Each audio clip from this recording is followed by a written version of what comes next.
Right now, more perspective now on President Obama's speech and the subtext with journalist and anti-war activist Don DeBar. Mr. Barr, the focal point of President Obama's speech was the deepening division between the world of Islam and America and the right of people for free speech. Now, do you feel he adequately addressed the issue? Well, I think on the issue of free speech in the United States, probably one good reference for the America's record on that would be to speak with Bradley Manning, except he's being held incommunicado. The United States, the president said that the United States has a history of freedom and tolerance. And, he went to Columbia and Harvard Law School.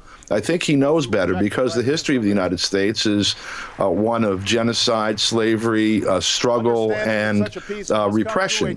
And this is just an objective fact. And he, I think, doesn't understand that most of the world is aware of the history of the United States. Much of it has been on the business end of American foreign policy for a very long time, and particularly in the General Assembly, where you have so many third world countries who are at this moment being exploited by America, Western Europe, and the corporations that are domiciled in those places. So I don't think he adequately addressed any of the real issues before the General Assembly. And what was interesting was that the theme of this meeting today is the peaceful resolution of conflict. And of course, the U.S. and Libya is one example that the world is aware of, and he apparently has a different picture of.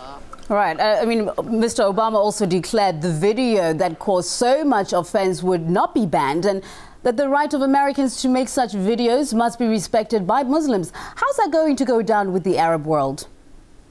Well, if this were happening in isolation, if the United States were treating Muslim countries, historically and at the present in a bilateral, egalitarian fashion, I don't think that a video would carry the same inflammatory tone, regardless of, whatever its actual content is, that it does in the context of a constant war on Muslim nations, a constant exploitation of Muslim peoples in countries that they're not at war with, for example, Saudi Arabia, Qatar, and such. And so, the movie is the movie. It's not even a movie, really. It's a trailer. But the actual activity of the United States in Muslim countries and its treatment of Muslims around the world is it's the gasoline in which this spark ignited. Now, just briefly here, he also stressed his support for the governments that have popped up after the Arab Spring, the vast majority Islamist ones, not known for religious tolerance. How will that relationship unfold, do you think?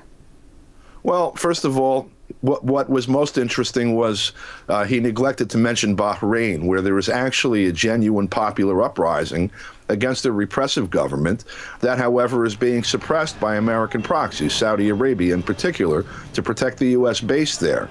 Now, the history of the United States with the Mubarak regime, with the regime in Tunisia, and the current support for the Saudis, one of the most oppressive governments on the planet, is known to Muslim people everywhere, and I think that colors their perception of the United States very clearly.